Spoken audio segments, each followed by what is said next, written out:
Sumpah Pemuda adalah tonggak sejarah dalam perjuangan kemerdekaan bangsa Indonesia. Sejumlah tokoh peranakan Tionghoa terlibat dalam peristiwa Sumpah Pemuda dan penyebaran lagu Indonesia Raya.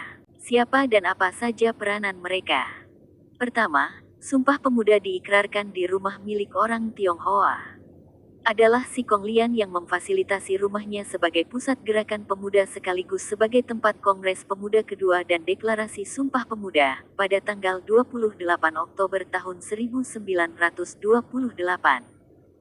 Di rumah Si Kong Lian tersebut, para pemuda mengikrarkan satu tumpah darah, satu bangsa, dan menjunjung tinggi bahasa Indonesia. Sejak rumah tersebut dibeli kali pertama oleh Si Kong Lian pada 1908, berbagai pelajar STOVIA dan aktivis pergerakan Indonesia tercatat pernah indekos di sana. Nama-nama beken seperti Muhammad Yamin, A.K. Ghani, Abu Hanifah, Amir Syarifuddin, hingga Asaat pernah indekos di sana. Si Kong Lian memang bermimpi agar atmosfer rumahnya tersebut bisa menginspirasi anak-anaknya untuk menjadi dokter sekaligus aktivis. Hal yang berhasil diwujudkan anak-anaknya kelak. Kedua, Indonesia Raya dan Koran Tionghoa Sinpo. Kongres Pemuda II ditutup dengan lantunan syahdu lagu Indonesia yang dimainkan hanya dengan biola oleh Wage Rudolf Supratman, tanpa syair.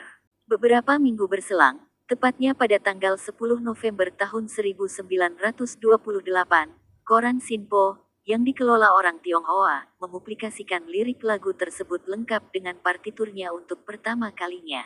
Keputusan itu jelas mengejutkan banyak pihak, terutama dari kalangan Bumiputra, yang menganggap lagu tersebut seharusnya diterbitkan lebih dulu di koran Indonesia. Namun, sang penggubah lagu, W.R. Supratman, sempat menawarkan lagu tersebut ke beberapa surat kabar Indonesia, namun harus berakhir dengan penolakan. Ketakutan terhadap ancaman delik pers menjadi alasan kuat di balik penolakan tersebut. Supratman pun tidak patah semangat. Dirinya menawarkan lagu tersebut ke Sinpo, media tempatnya menjadi koresponden aktif.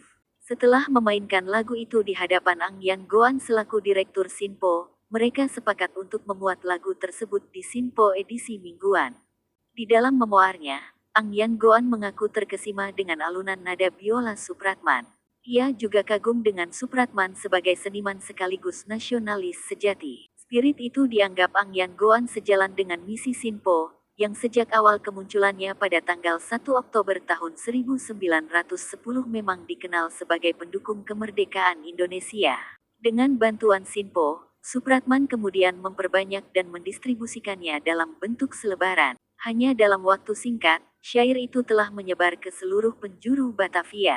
Ketiga, Indonesia Raya direkam di studio milik Yo Kim Chan. Setelah itu, Supratman berniat merekam dan memperbanyak lagu tersebut dalam bentuk piringan hitam.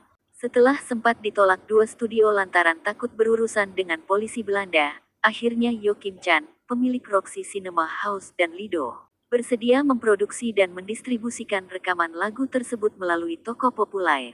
Yo Kim Chan jugalah yang menyarankan Supratman untuk memproduksi rekaman Indonesia Raya dalam dua versi. Versi pertama adalah versi asli yang dinyanyikan Supratman, sedangkan versi lainnya dibuat dalam format keroncong. Seluruh proses rekaman dilakukan secara sembunyi-sembunyi di rumah Yo di Gunung Sahari 37, Batavia.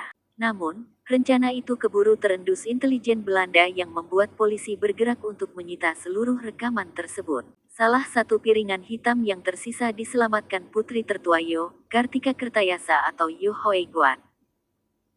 Keempat, Kwi Tiam Hong dan teman-temannya. Kwi Tiam Hong alias Daud Budiman lahir pada tahun 1909 di Palembang. Saat mengikuti Kongres Sumpah Pemuda, usianya masih 19 tahun dan duduk di bangku Eerste Gouvernement Mulo di Batavia, nama Jakarta waktu itu. Dia pernah menjadi anggota Jong Sumatera, bersekolah di HCS atau SD Tionghoa, Mulo atau sekolah menengah dan ditambah 2 tahun di sekolah dagang tinggi. Kwi Tiam Hong tertarik dengan bisnis dagang, tapi ia juga aktif mengikuti pergerakan, sehingga ia cukup dikenal di kalangan tokoh pemuda lain. Masa remaja Kwi banyak terpengaruh pidato-pidato pemimpin Sarekat Islam Hos Cokroaminoto dan muridnya, Soekarno yang di kemudian hari menjadi presiden pertama RI. Akhirnya dia terdorong mengikuti rapat-rapat pemuda.